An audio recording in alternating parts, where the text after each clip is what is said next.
So sometimes it's about pointing out or reevaluating the risks that we face and having a second set of sometimes outside eyes. Hello, and welcome to Notes on Resilience. I'm your host, Manya Chalinsky. My guest today is Keith Erwood.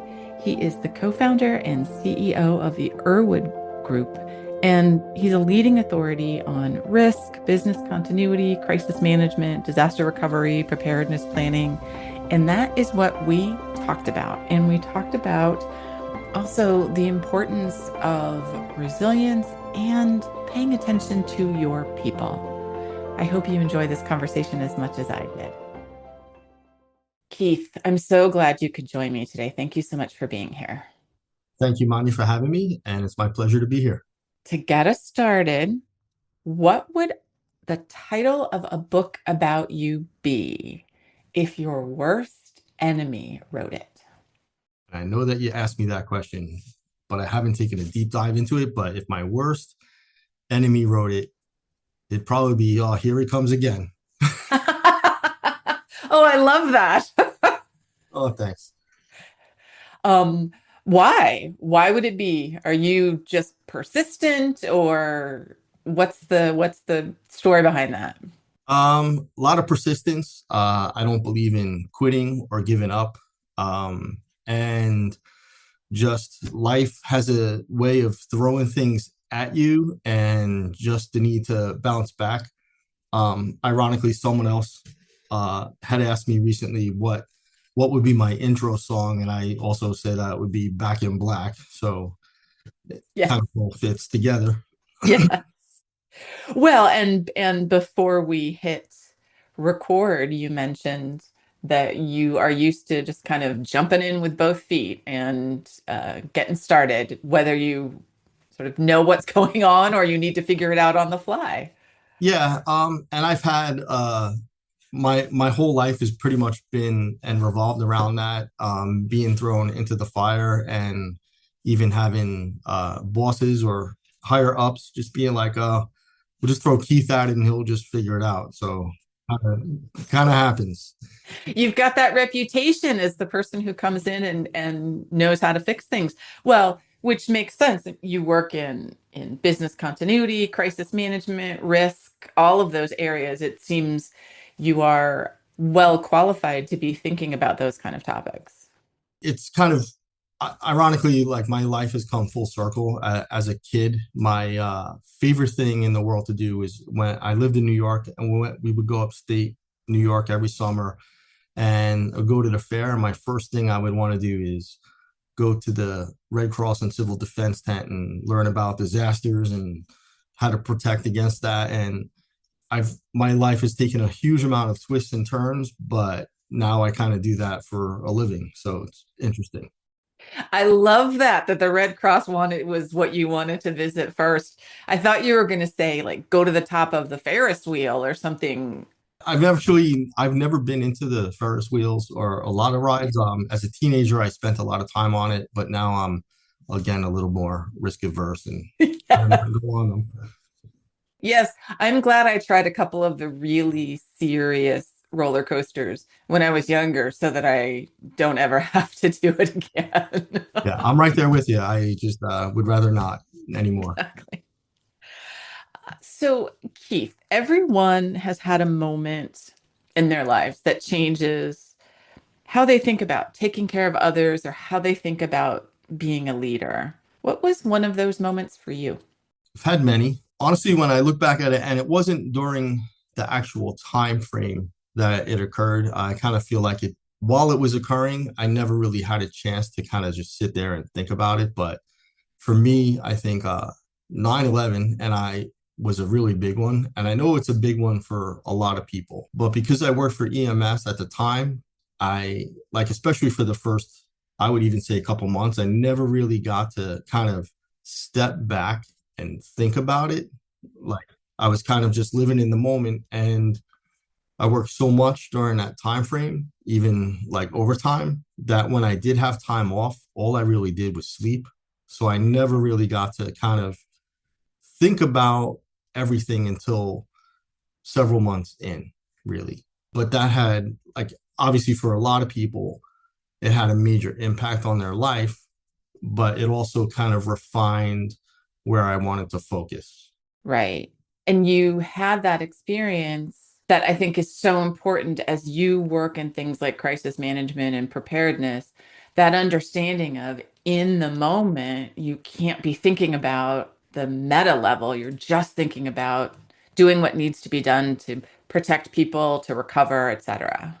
Yeah, and that's exactly right. I remember even still that I was working and there was a lot of funerals going on, and I didn't really focus on that. And it wasn't until like months later I had looked at, there's a kind of now a famous fire department poster of like the people who were killed on that day.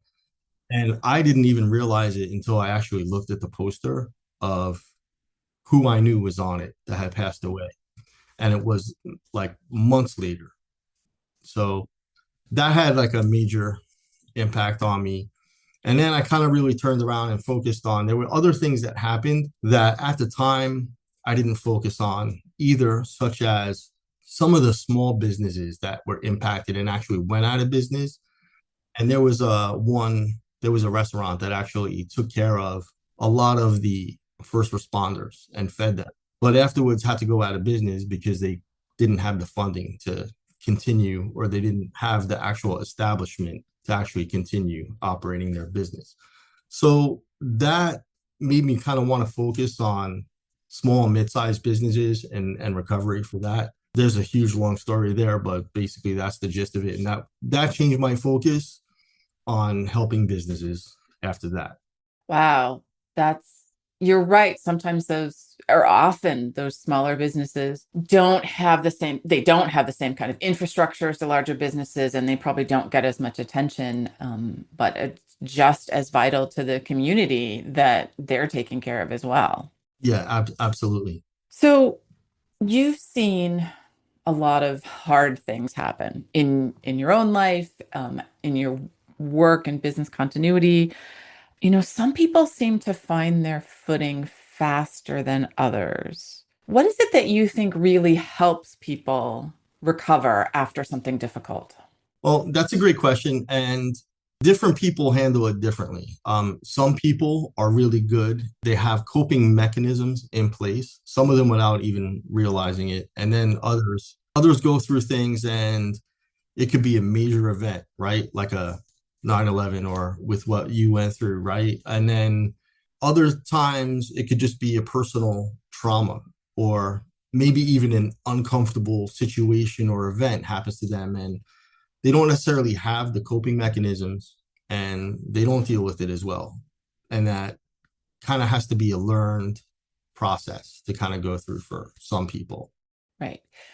What role do you think the community or our organizations play in supporting people as they recover? Well, there are things that people can do, and there's things in the community that offer help to people, most of those within the healthcare or mental health areas.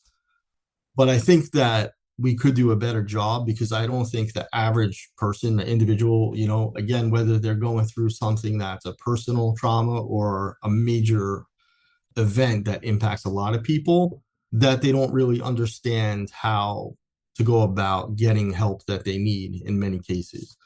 The irony is it's better today than it was even 10 years ago. Right now, like, you'll have commercials on TV promoting mental health. More celebrities or influencers talk about it, but I still think that there's far more that can be done, especially at a community level, to help people.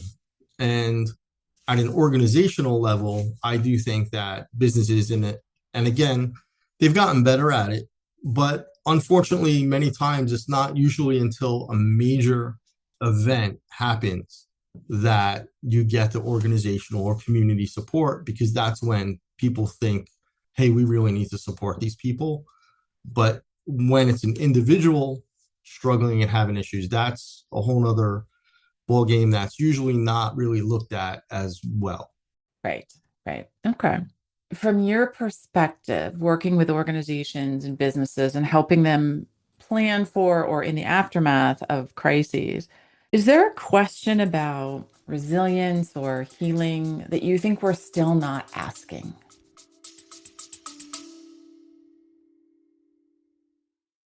You're listening to Notes on Resilience. I'm Manya Chilinsky, speaker and advisor. My work examines how people and systems behave under pressure and what survival and disruption reveal about leadership, culture, and change. You can learn more about my work, including speaking and leadership support, at manyachilinsky.com/services. You can also subscribe to the newsletter at manyachilinsky.com/notes for monthly insights. Now, back to the show. I don't know if it's that we're not really asking the questions, but I think that we're not really talking about it in some of the right ways. So, like when it comes to resilience, right? Resilience is often looked at as something happens, right? And then usually there's like a pause, right? Whether it's a personal resilience or organizational resilience. It's something happens to disrupt our normal daily flow. Whether that's an individual again or an organization, that disruption creates a pause and then usually a reflection and then a continuation of moving forward. But I think that we as people and organizations, we don't really, a lot of pre-thought isn't really given to that. And there's not really much conversation around it. So actually, some people, again, like I mentioned earlier, like are really good at resilience, right? Something can happen and they just seem to bounce back. But that happens like on the surface. So there are people who are good at it and can move on or move forward. I like to think most of the time I'm pretty good at that myself. But that's also sometimes it can appear that way. And internally, sometimes someone else needs more help than what it appears just on the surface. So I think that we need to do a much better job talking about both mental health and resilience for persons and again resilience as an organizational. One of the things I actually like to think about is kind of moving beyond resilience. And I know I don't think I've spoken to you about this, but I look at stuff as like beyond resilience. And the best way that I have found to talk about that is endurance. And I've actually been talking about that a lot from an organizational preparedness perspective. And I'm a huge fan of Ernest Shackleton. I don't know if you know Oh, yes. story or Yes. anything. But prior to all the events that happened, his personal family motto was Fortune Vincimus. I'm not sure if I'm saying the second part right, but basically it's by endurance we conquer or through endurance we conquer. And endurance is slightly different, like it's similar to resilience, but when things confront us, it's about like kind of pushing forward and pushing through the issue. And that's not going to be right. And talking about mental health, like for everybody, but I'm really fascinated by his story and the story of Ernest Shackleton and endurance, especially if you're familiar with it. Basically, they went to the Antarctic. The ship's name was Endurance through Ernest Shackleton's motto, but the ship got caught in pack ice, was crushed.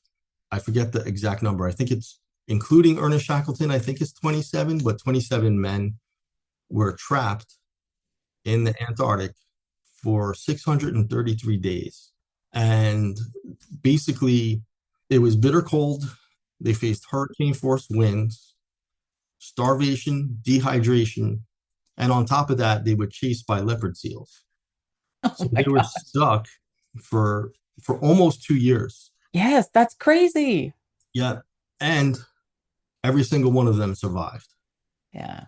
So that to me is an incredible story involving perseverance, trauma, an incredible survival story, and basically when everything was going against them, they just pushed forward and survived. Now, there's a lot to say about that too, right? Is one of the interesting things to me and getting into a survival thing is how much of it is actually mental. And if you study people just lost in the woods, right? There's been people like hunters who are well prepared, having a weapon, a backpack, survival items, well dressed, and they're lost for a couple days. And unfortunately, they succumb to the environment around them. But there's also stories of children lost with nothing, surviving 1 or 2 weeks. And it all comes back to the mental preparedness and what they call it is the will to live or the will to survive.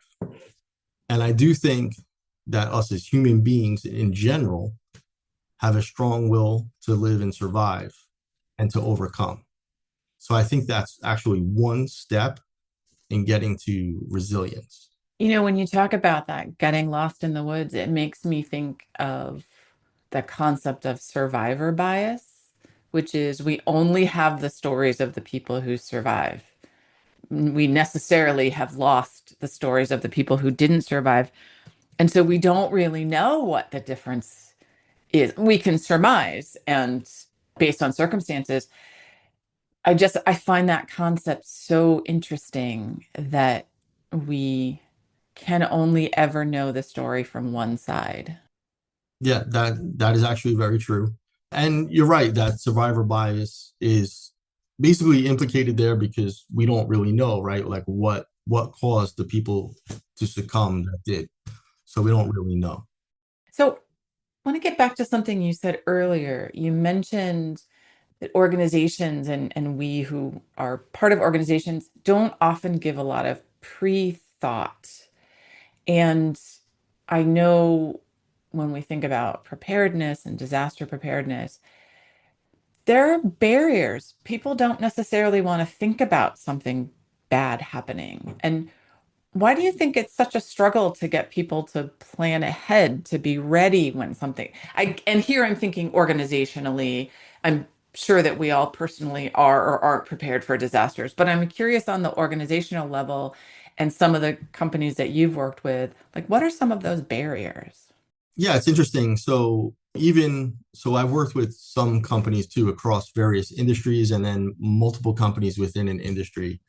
And you're right, there's the biggest obstacle is the thinking of that's never going to happen to us. Without mentioning the name of a company, like one of the good examples I come up with is just prior to the latest, most recent pandemic, right? The with the coronavirus, COVID-19. I was doing an exercise with a company out in Utah, and that was in the summer of 2019. During that exercise, we had multiple scenarios. So the first scenario, basically, there was like an earthquake type event and a massive damage, and the company responded very well to that. But in the midst of that, we kind of threw in some of the company people took a trip out to Disneyland, and there was an outbreak and some of the members had gotten sick. So we got a lot of pushback on that one. And even though that has happened many times, we got pushback on that saying those two events would never happen together at the same time. So the irony of that is when the pandemic kicked off, that's when people started seeing these other events happen, right? So while that pandemic was happening, there were other events like earthquakes, tornadoes, wildfires, and all these other events. So a lot of times people just can't see things happening to them. There's obvious biases there, and that creates a lot of pushback and issues. There's also things like just human hubris alone accounts for a lot of dismissal of many different events, and that's even with earthquakes. Like for instance, I had another client organization, big set of hospitals, and even though earthquakes are frequent, the major earthquakes aren't as frequent. And this is in California. So they looked at it from a risk standpoint that they didn't need to really worry about earthquakes too much because it's just the big ones, it's not going to happen. Well, kind of had to sit down with them and reevaluate that assessment because even though earthquakes over there happen more frequently, it's not those earthquakes that are going to cause the major impact. It's the big one, right? Like that really large scale 7.1, like 8.0 earthquake happening. That's going to cause the major damage. And when that happens, things are going to be cut off, which would have been the case to this one client where they have a hospital on a peninsula and it would have had a major impact for them.